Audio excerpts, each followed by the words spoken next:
so now that we have a little background on you and your upbringing and coming to Virginia and the CRU THIK beginnings, and you know, after Bubba Chuck was drafted, aka Allen Iverson, and the things that were going on, we're going to skip to this legendary Virgin Records meeting, this infamous Virgin Records meeting with CRU THIK and Virgin Records. Now, I was a part of that meeting, you know, and you have to go back and check out the meeting that killed CRU THIK, episode that we recently aired, and that will give you the insights on the things that were taking place in that meeting. But the question that, you know, I have for you is, what do you remember about the meeting, and what steps did the Black Cloth take to remedy the effects of that meeting that happened? Well, that's a good question, because I had to remind you that I wasn't at the meeting. I was in Virginia at the time, just holding us down, making sure at home was straight. And plus, at that time, like, you know what I'm saying? Like, niggas had got tired. This is 2003. So at this time, Chuck had been in the league like 6 years plus. Right. You feel me?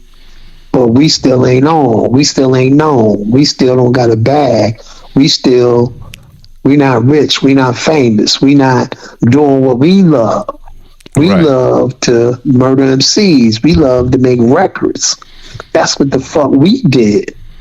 Right. We love to make incredible, great hip hop fucking music. So basically, Allen Iverson is in his prime, in the prime of his career. Yes. When this meeting happened. Yes. So I'm not around. So I was at home, and plus I'm taking care of my daughters. At this time in 2003, I'm disconnected because niggas is on bullshit.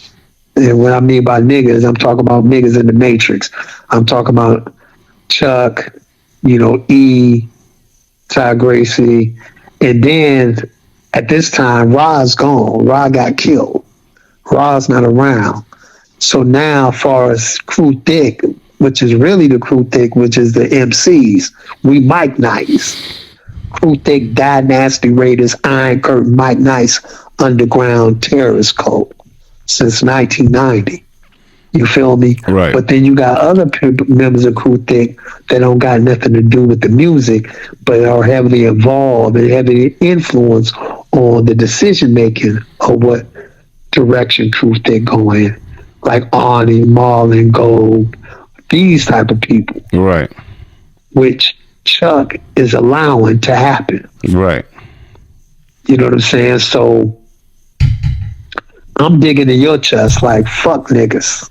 Right. But you was still, prior to the meeting, you know what I'm saying, you still trying to give it the old college try. Yeah, trying to hold it together, keep it together. You trying to hold both ends of the rope together to bring us together.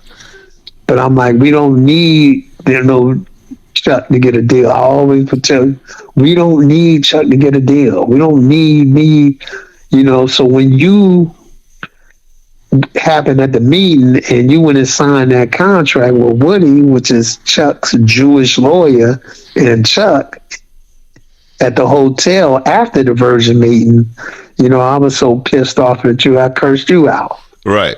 You know what I'm saying? Yeah, I remember that. But then after you explained your situation and your family situation, I understood, and I had to respect you for that.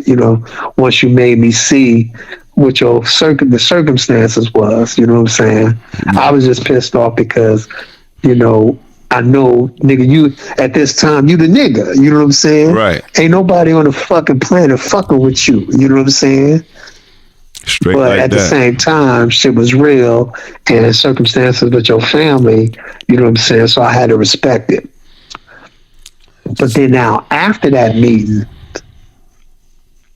and you signed the contract, but you don't get no fucking money. Zero. You don't get no money. So now you are pissed. Now, when you came home like Denzel Man on Fire. You didn't give a fuck no more. And I was so goddamn happy.